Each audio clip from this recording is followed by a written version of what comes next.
Morning, guys. Lexiot's the Raptor Freak here on a Thursday morning before we play Utah Jazz tonight. It's a late game, and it's going to be tough. This is one of those games where you feel like we're not going to win before the game, like there's no chance, and then somehow, some way, we end up winning this game. I really feel like there's a possibility of that because that may be the only way we win is if we overachieve. And let me just do the injuries real quick because they changed yesterday. OG got hurt in practice yesterday. He got hit hard and landed on his hip, and now he has a hip pointer on his left side, and he's questionable tonight. And if you add that with the guys who are already questionable on the list, you got Precious Achua and Chris Boucher, and those are two of our centers, and then our guy who kind of fills in for muscle and center down low. This really bodes really bad in some ways for the game tonight because we're playing Rudy Gobert and Hassan Whiteside. And, Utah's really good, really, really good. They've got two starting lineups full of talent. I mean, they have Jordan Clarkson, Joe Ingles, and Hassan Whiteside coming off the bench and playing like starters right now.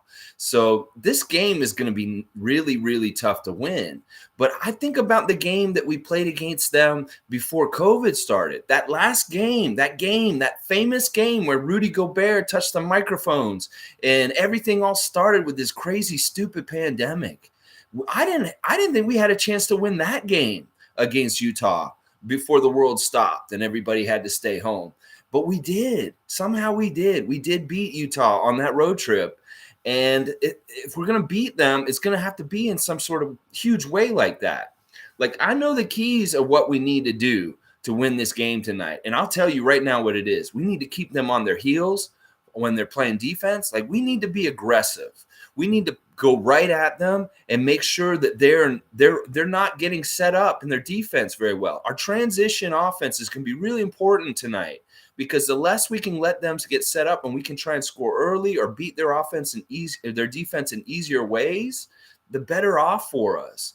And then on the other side, we have to be super agitating and we have to show a defense we haven't shown hardly at all in the last week or so. We have to play our old defense as well as we can. So it's going to be all about energy and staying all over these guys. And if we're not going to have OG tonight, well, that opens up a spot in the starting lineup. And that means we better see Khem Birch start against Rudy Gobert tonight. I mean, if we don't see that happen with that adjustment, if OG does end up not playing tonight, if we don't see Khem Birch start at the starting center against Rudy Gobert, I'm going to think Nick Nurse is like, I'm going to have lose confidence in him. I'm going to lose confidence in him that he's just not intelligent because you're going to need Khem Birch out there against Rudy Gobert. He's eating people up. He's averaging like 15 points a game and 15 rebounds a game right now. Rudy Gobert is no joke. And he's a really good defensive player too. So we're in trouble on the other end. Like as far as going near the basket, we're going to have to shoot really well tonight. And it may be like a mid-range game with Gary Trent hitting a lot of mid-range shots and like doing his little spins around in the lane. That kind of stuff will really help us tonight because Gobert's going to block the paint. He's not going to he's going to do exactly what I wish somebody would do for us on Utah's side because he's not going to let anybody get anywhere near their basket. And then when he comes out, it's Hassan Whiteside. So it doesn't get any easier because Hassan Whiteside's actually playing at a good level right now too. He's not dogging it. He's playing pretty well right now.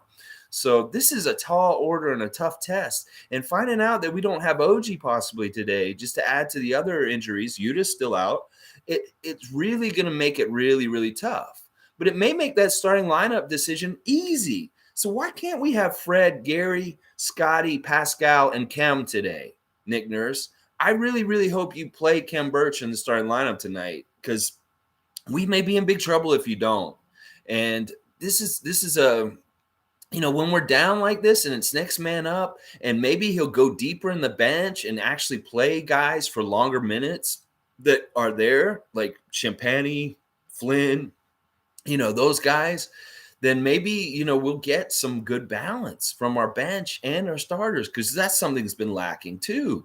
In these, we've lost 5 out of the last 6 games, and that's really bad. But you know what? Utah's lost 4 out of their last 6 games. So it's not like they're exactly tearing it up.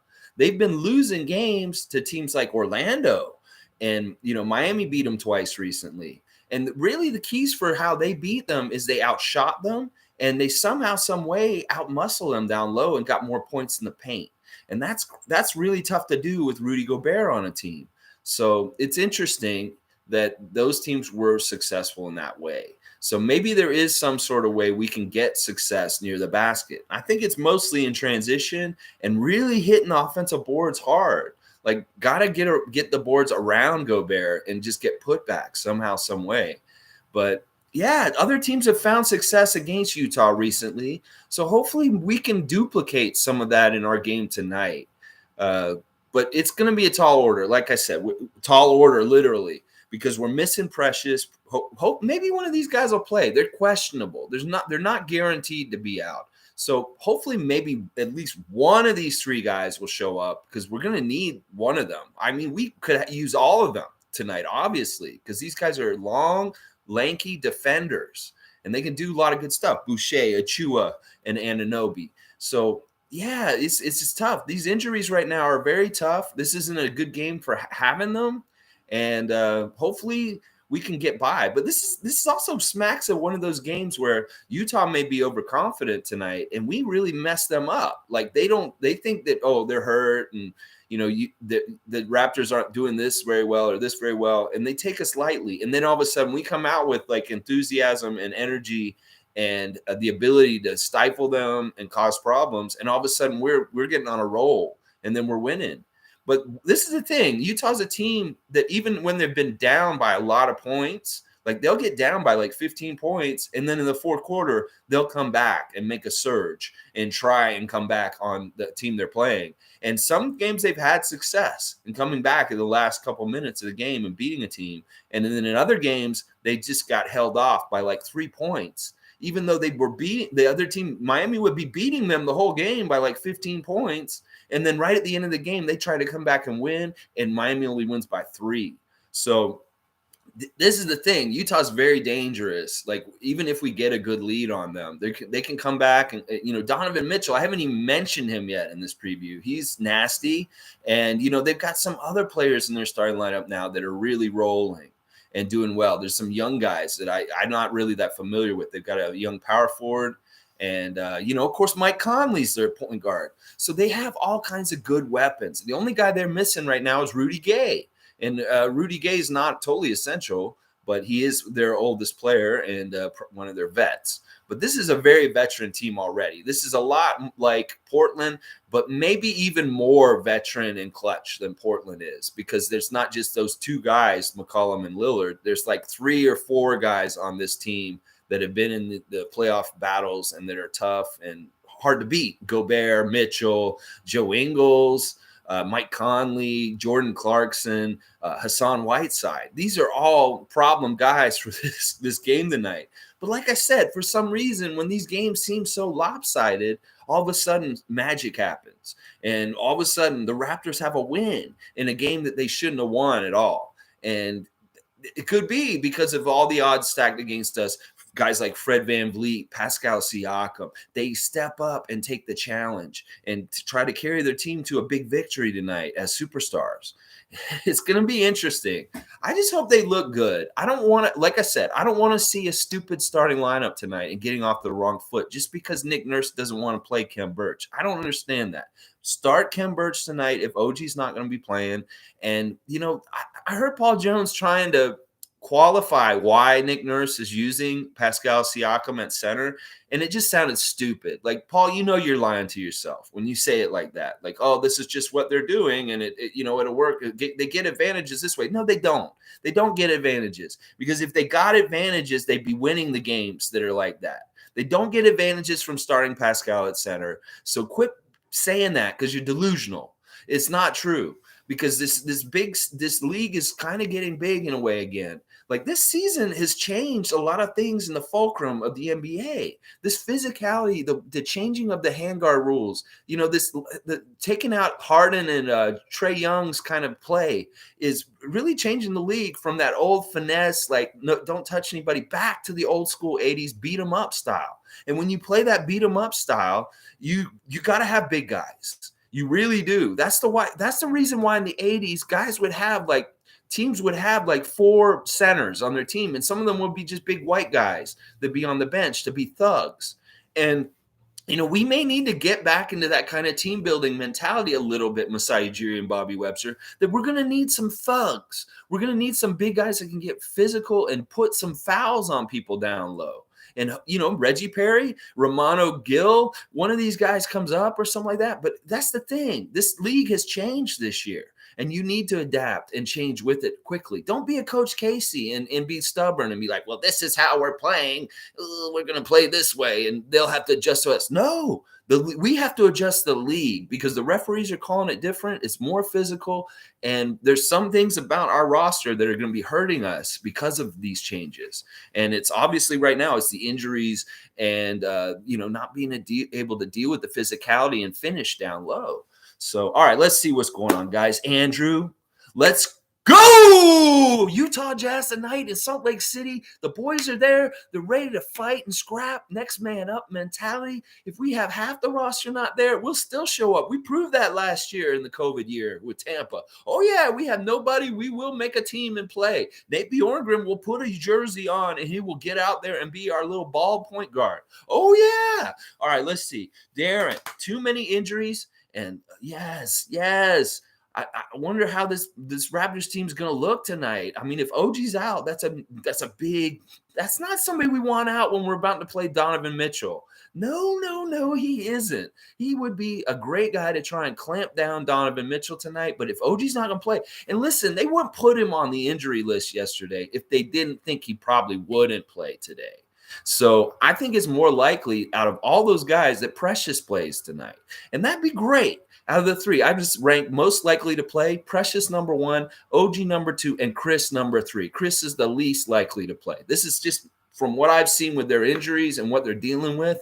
This is the order of who I see is going to probably play most likely. If they're all questionable, it would be Precious, most likely, OG in the middle, and then Chris is the least likely to play tonight. All right, let's see. Let's go, Andrew and Darren. Birch is still hurt. Yeah, I know he's still hurt on the down low, and they're limiting his minutes is what you're saying, but still start him. Let's just get that, good start out there. Get some, containment on these guys because this is the thing. They can eat us up right away. So many easy baskets. All they got to do is lob the ball to Rudy Gobert, and he could just lay it in because we're not – who's gonna guard him? Pascal's going to guard him? Oh, I'm sorry, guys. I don't like that. It takes too much away from Pascal's game on the offensive end and overall when he has to try and guard Rudy Gobert. I really believe that. Andrew, yeah, we need enforcers to make the other teams go small. We need a Charles Oakley. We need a Serge Ibaka. We need a guy who's going to get out there and put somebody on the floor if they try and come and score on us down low. And we've seen that at times from Precious and Kemp and OG and different people. They will put people on the floor, but I just want more size. I know we got length, but I feel like we need more size, like beef to bash around down low. Darren, they win this game, then Scotty and Pascal will need some season highs, and Gary Trent Jr. as well.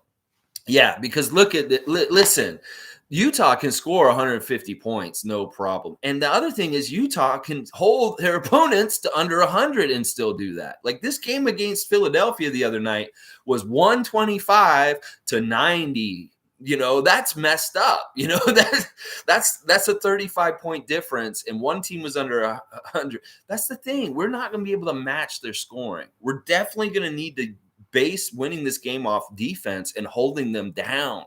We're not going to be able to run in a scoring match with them. The same thing would happen with Portland, where they're just going to take over in the end. They're going to be veterans. They're going to hit their clutch shots and not going to have any trouble scoring, where we may have trouble scoring late in the game because Rudy Gobert is out there, and he's a defensive player of the year. He is a really good player.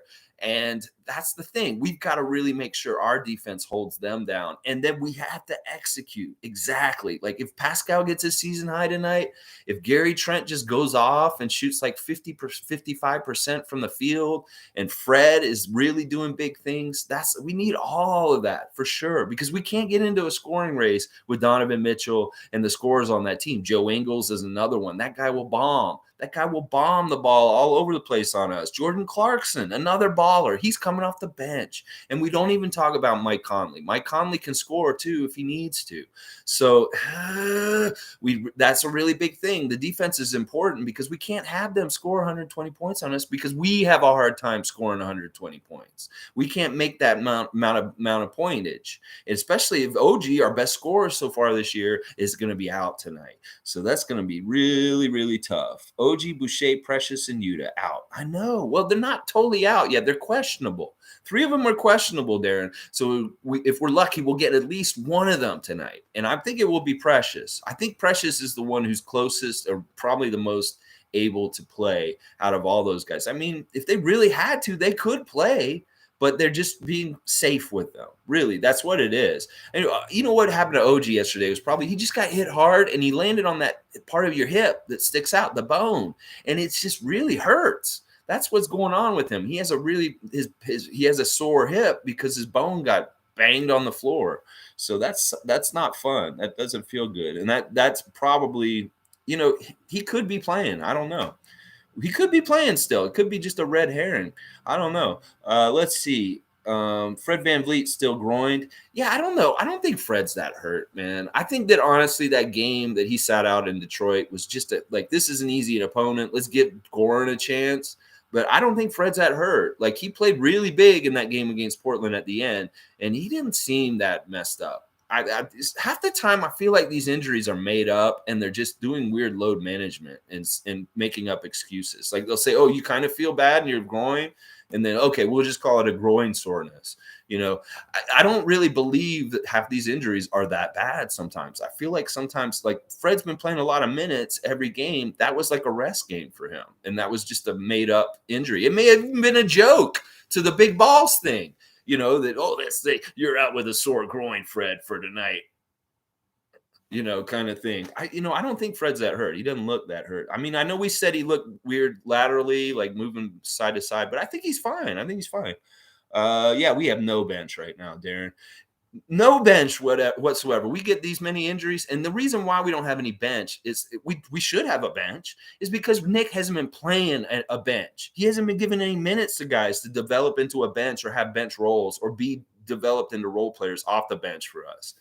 And that's a flaw. That's a mess up from overplaying his starters too much so far this season, because other teams are finding ways to integrate their bench guys into being in the rotation and solidly contributing. And I don't get this bullshit that they didn't score any points. You know what? You only played them 6 minutes. How are they supposed to score any points or get anywhere if you're only going to play people 6 minutes and stuff off the bench? Like, the bench minutes are very small. So bench production is not going to be that good. So you really need to get them out there earlier and often. And once again, the same thing we've been talking about, Sue and I, with the roller derby shifts, the energy bursts. You put different people out all the time, so you have a constant energy level that's always really high.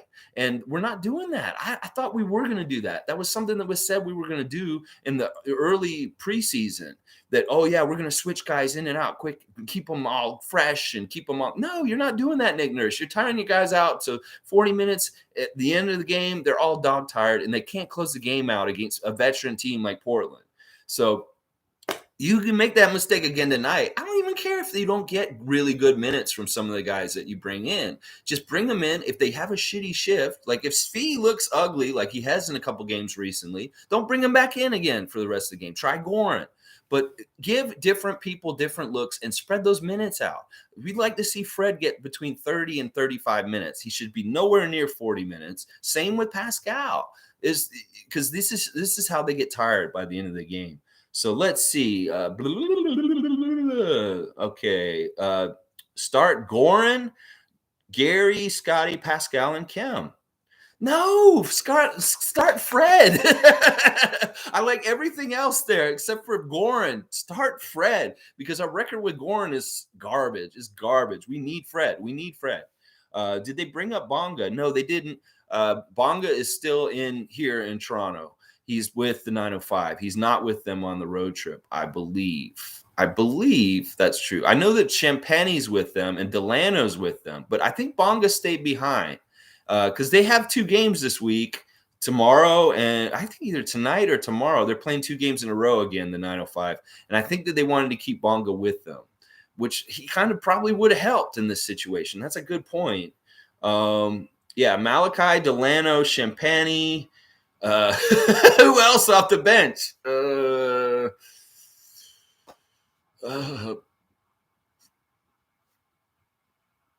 I don't know, Andrew.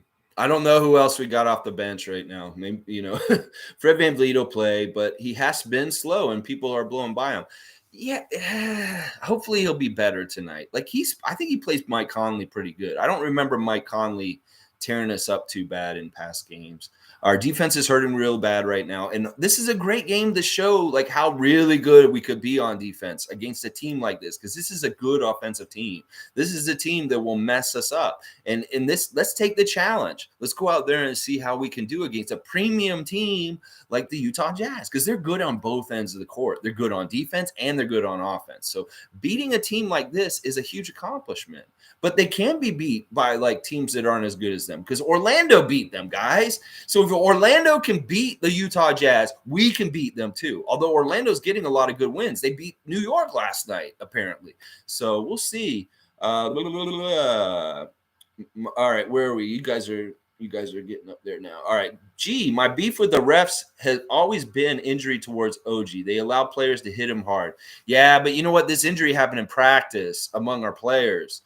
He just hit the ground hard in the practice game in Utah yesterday. They were practicing and he got hit to the ground and he bruised his hip. It wasn't even, no refs were involved. But it is true. They do allow him to you can think about that. How hard did he get hit in practice to be out? Because the way he's getting hit in regular games. That's insane. I think it may just fell awkwardly. And that was what it was or something like that. But yeah, OG is getting hammered, you guys. You are exactly right. And maybe him not playing tonight gives him a rest game. And tomorrow we got Sacramento. So it's this is a back-to-back. We're going to have to play again tomorrow night. Maybe one of these guys sits out, but they're back tomorrow and fresh for the game tomorrow. So we'll see. Could be load management, maybe this West Coast road trip is all scheduled losses. I hope not, man. That's not the way to look at it. That road trip right before the pandemic, I didn't think they were going to – I remember I was on a podcast talking about how I felt like they were going to do over that road trip. And I was like, oh, they'll win 3 out of 4. And they ended up winning 4 out of 4 on that last road trip before the pandemic ended. And that was awesome. I mean, before the pandemic started and ended the season right then. Because they did way better than I thought they would. But no, we don't want to lose all these games. We have to win. Like I said, we have to win 3 of these games. And there's 5 of them left. We got to win 3 out of the 5 that are left. Let's see. Surprised OG has not got more text. Well, OG's not a very vocal, loud guy and not a very emotional guy. He's just kind of I hate it. Maybe he should be more talking about what they're doing to him and say I know he's saying stuff, but you know what? I don't think he just puts that much into it. He's just not too high, not too low. It's yeah, this is just what I'm dealing with. But yeah, it is amazing that he doesn't have more text. I think he's just a really quiet player on the court for the most part. Sue, good morning. I missed everyone. I haven't made a live chat in a few days. Oh, well, I'm glad you're here, Sue. This will help us win tonight. Having everybody here right now and talking about it and figuring it out. We got to figure out the puzzle pieces. How are we going to beat this Gobert, Conley, Donovan Mitchell puzzle that we got standing in front of us, especially with the news this morning that OG might not play tonight. It's probably not going to play tonight. Nick Nurse going to have to play bodies tonight. No way we can play 6 people. Yeah, there's no way. He's going to have to play everybody tonight. Everybody's going to have to get to play at some point.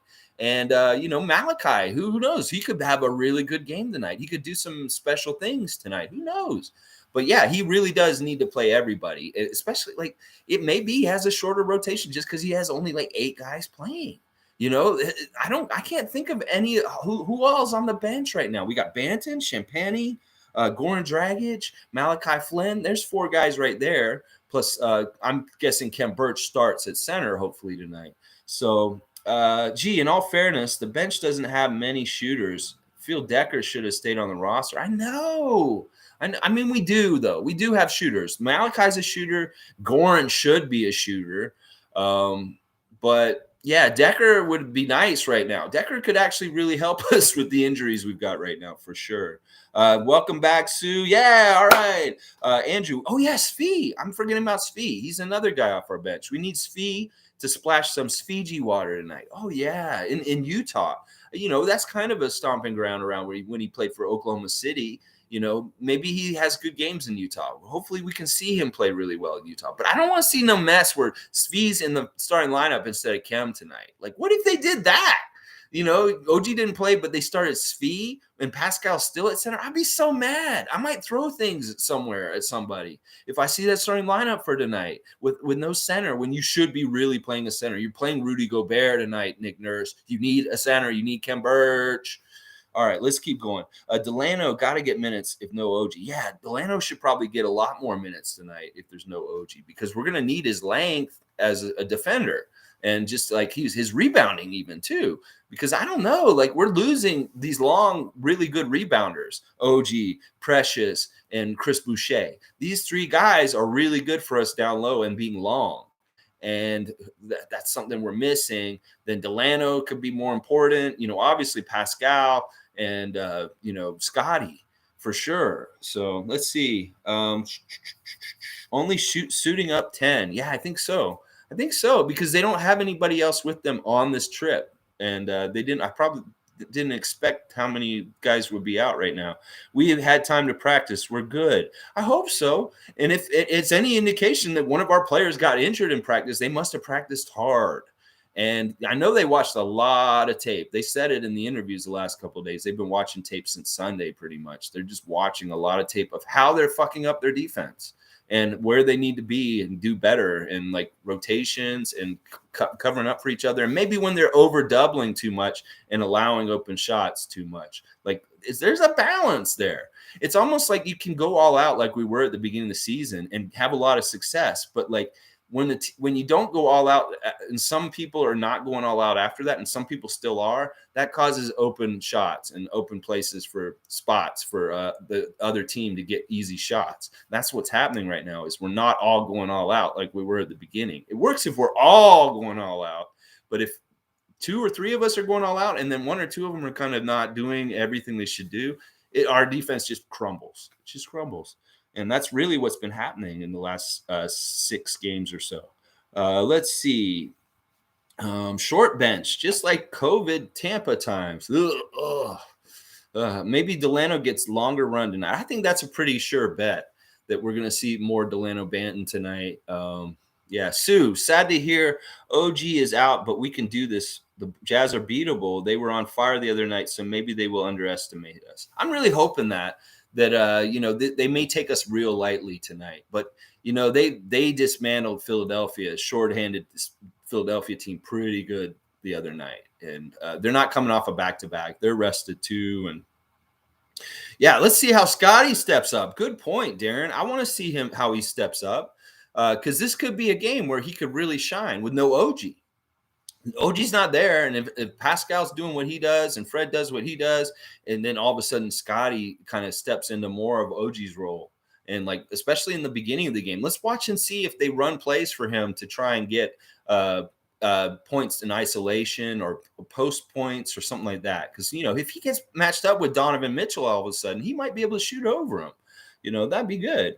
Let's see the games where Svi started. I think they won them all, so who knows. All right, but if you do that, you put Scotty on the bench. But I'm just saying, you can't go up against Rudy Gobert like this. I hate this. I hate this so much.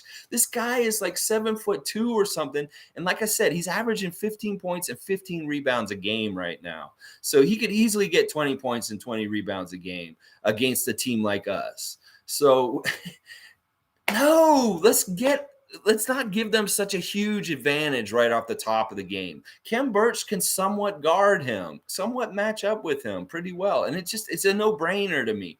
I mean, any coach would see that, I would think. But if they do something like this and there's some method to the madness, I don't know. I think Svi might get kind of starter minutes anyway, just because of our injuries. He may be the guy because he's kind of on the pecking order in the rotation, the next guy up from the bench. If is Svi, because he started in those games when Scotty was gone, and that could be where he ends up getting in there and really giving us some good contributions. But he has to make sure he makes his open threes, and if he shoots the passing lane, he can't be so far out of the play to not recover and help with the rotations on getting to the open guy after he misses the steal. He's got to go and either get the steal or really recover fast. And same thing for Gary, because he does the same thing. He'll get beat and then he doesn't get back fast enough. And then, Utah really capitalize on that because they're good. They're good. They're not messing around. They're not trying to figure things out. They've got things figured out and they're just executing.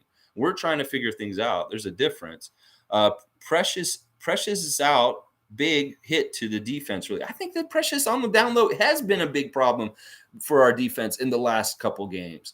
Is that Detroit and Portland both operated and shot 55% from the field down low. And Precious probably would have changed that point, that number. That number would have been lower with Precious out there agitating and causing problems down low, being physical around the basket. Is we don't have that. And that's what I'm saying. This is why we need Kem, because nobody else is going to get physical with Rudy Gobert on this team. Maybe Scotty Barnes, maybe Pascal, but do we want these guys have to be the guys that muscle up with Rudy Gobert? No, we want them to focus on their offense and rebounding and stuff like that. We can have a guy who doesn't need to do scoring and stuff like that. Just be there to block and kind of stop Rudy Gobert as best as they can. That's Kem Birch. Kem Birch. All right. Yeah, we have to start Birch tonight, Sue. Yes, we have to. All right, let's see. Gary may have a great game and feel Pascal will step up. Yeah, I think that both those guys need to. We need to get the scoring from somewhere to keep up with Utah. And Gary and Pascal are probably two of the most responsible with Fred. Those three guys need to get a lot of points tonight to keep up with them. And we don't want them to score a lot of points. We really need to try and limit them and get back to our old, like the defense we were doing at the beginning of the year. It needs to come back. If it reappears tonight in this game tonight, that'd be amazing. And we'll all be like, yes, we're playing good defense again. And yes, we'll be so happy. It'll be so good. Okay, let's see. OG has been fire from three, though. First quarter in Portland was beautiful. Yeah. The first quarter against Portland was amazing, but he didn't do anything late, which sucked. And he's been inconsistent in some ways. He's been consistent, but he's been inconsistent in some ways. So I don't know. If OG's not there tonight, I'd love for him to play because we really honestly need him. But if he's not there, this could be a little spot for somebody to show some extra scoring somewhere else. And maybe Scotty Barnes tonight. I'd like to see Scotty take a step up in his offensive production tonight if OG's out. It'll be fun to see Scotty and Delano chuck up more threes. Sure. Those guys don't do too horrible. I think Delano's a great three-point shooter. I don't think Scotty's a great three-point shooter yet, but he will get there. But Delano is a great three-point shooter. I want Delano to shoot three-pointers left and right because he can hit them. He got 30 points in the 905 game last week. Why can't he get 30 points in the regular NBA game if he's getting on a roll? Why not? Let's see him. All right, let's see. We got to start Birch. Barnes practiced against Donovan over the summer. Yeah, so okay. They have a bit of a working relationship from the summer, talking to each other and stuff like that. And from what I remember, Scotty Barnes kind of took him to school. It made Donovan Mitchell look bad, and that's when everybody started saying that Scotty Barnes was a real deal because he could handle Donovan Mitchell. I think that he actually was playing really good defense on him. He blocked him. He did some other really crazy things to such a premier NBA scorer. Scotty was able to contain him. So this does bode well. I forgot about that. I'm glad you mentioned that because that is something that happened this summer, G. I do remember hearing about that. Yeah, he was all over Mitchell. It was fun to watch. Okay, Darren. Yeah, made people believe in Scotty. This is all what I just said. I think I subliminally read what you guys were writing. Okay, I just want to see a big game from Scotty, says Andrew. Kene, we missed timely 3-point shots. We've been in all these games we lost. Yeah, we've been in them kind of, but in a way, really, I mean, even if we had given put a little more water in the big water jug for the game against Portland, I think the Dame Lillard would have figured out a way to pour just a little bit more than us. It's in those crunch time times with you have a weapon like Dame Lillard or Donovan Mitchell on the other side, you got to really be ready to get into that versus mode and have a real score off, because these guys are big time and they will do anything they can to make that big shot. And we know Lillard will hit a huge, crazy 3 at the buzzer to win games. So even though it seems like we were in that game with Portland, I don't think we really were, because Portland was kind of like toying with us. We were the mouse and they were the cat, and they were just patting us around. And they were really ready to kill us at any moment, because, like, honestly, we didn't play well against Portland. Our defense was absolutely dreadful, and they scored at will. They could score at will, and that's really bad. It's really, really bad. Yeah, somebody needs to get 30 plus, Darren and Andrew, for sure. It's when they adjust on OG, he flames out. This is something he will learn too. That's an interesting point. Yeah, I guess maybe. I always thought that maybe he just kind of like fades in the background. He just doesn't get as assertive later in the game. Like maybe he's letting the game come to other people, but he's just not getting his spots, and then he's not doing anything. I mean, sure, he's out there playing good defense still, and he's rebounding and doing stuff like that, maybe getting assists. But we need him to step up and be a scorer in times when we're having trouble scoring too, because he can get buckets like pretty regularly and consistently from what we're seeing so far this year. Scotty has a nice mid-range game. Oh yeah, like Kawhi. That's what made me think he was like Kawhi, is because he's really good at the mid-range. But then if you see him go to the basket, he's really good at driving and getting hit and still finishing. He's really good at following his own shot and rebounding his own shot and putting it back. This is all Kawhi Leonard stuff on his like calling card of things that he does and his bag of tricks. And that's why I compare him to Kawhi as a scorer more than other people. Like people are comparing Scotty to all kinds of different people, but I really think he's a Kawhi type scorer. Once he gets fully developed, he's really, really good jump shooting, and he understands the different ways he can take over the game. I think he could be that kind of a player on offense, is a Kawhi Leonard type scorer that can't be stopped and that is ready, that just picks apart other teams because he sees what he needs to do in that moment, whether it's with strength or size or speed or whatever, and he does it and he executes. That's the thing. He's got to execute. And I think he can do it because he has all the physical tools. He's just got to develop into it and learn it. And, you know, in 2 or 3 years, we could be seeing a guy that gets 30 points a game and can score from any kind of spot on the court and is just doing whatever he wants. He's like putting his will in the game, because not only that, on the other end, he can do the defensive effort too, like Kawhi would too. So that's why I really like that comparison. You know, in some ways, he's better than Kawhi in some ways because he's out there guarding centers and he's also playing point guard. And, you know, Kawhi can do a little bit of point guard, but he's not really known for his passing. He's not really known for any of that kind of stuff. So in some ways, Scotty's better than Kawhi, but could be just as good as him on offense eventually. That's scary. That's crazy to think about. I love that. I love that. So what? Kawhi didn't stay. We'll just draft a kid who's everything Kawhi is, but even better. Amazing. Darren, definitely going to be fun to see Scotty win this game for us. He has missed a tip in for a win. Maybe he goes beast both ways. I love that. It's just what I was talking about. Oh, I love that. Yeah, he's been so close to getting that game winner and winning it for us. You know, whether it was that half second too late on that tip in against Cleveland, you know, whatever it is, he is the kind of guy that wants to win, and he's learning how through losing right now. And that is just part of the process. We have to learn how to win through losing first. And it sucks and it's hard to deal with sometimes, but it is just a part of the process. And especially for a young player like him, he has to get that kind of feeling and drive from the losing to get to the drive that says, we are winning no matter what. Put you on my back and I'm carrying us there. Is that kind of mentality. All right, Darren. Yeah, his mid-range, it's so good. It's so good. And he really does pick good times to just stop and shoot it. His hands are like Kawhi's hands. He has giant hands. Like in that open gym, when they measured his hands, and when you have it that way, you can come up with one hand with the ball, and nobody's going to be able to strip you because you're holding it so tight in that big giant hand. And then the manipulation and the spin you can do off your fingers and different things like near the basket, you can really make it a high percentage shot. If you really learn how to spin the ball right, that's a lot of Kawhi's secret. is that his giant hands allow the ball to get spun in a certain way where he can spin it in a way that it's like it's English. It's like in pool. You do certain thing with the spin and it's going to go in no matter what. And that's part of why that 4 bounce went in, is because he has that kind of spin on his shot that allows for the highest percentage chance of it to go in. And I love that. I love that. And Scotty has the same hands. He can do that same stuff that Kawhi does because he has the giant hands. And not everybody has those giant hands. He has Kawhi hands. Like, he could be Claw 2. We could be calling him Claw 2 because Claw 2. That just made me think of the character Claw 2. No, but he could be Claw 2, guys. Seriously. Like, his hands are like that. I don't know a lot of players in the league that have those giant hands. Like, him and Kawhi are the only 2 that I really think about, like, right away. Let's see. Let's see. Sue, Darren. Yes, let's see Scotty be the beast, the Claw 2 beast tonight. I would love that. Portland did the same to the Bulls.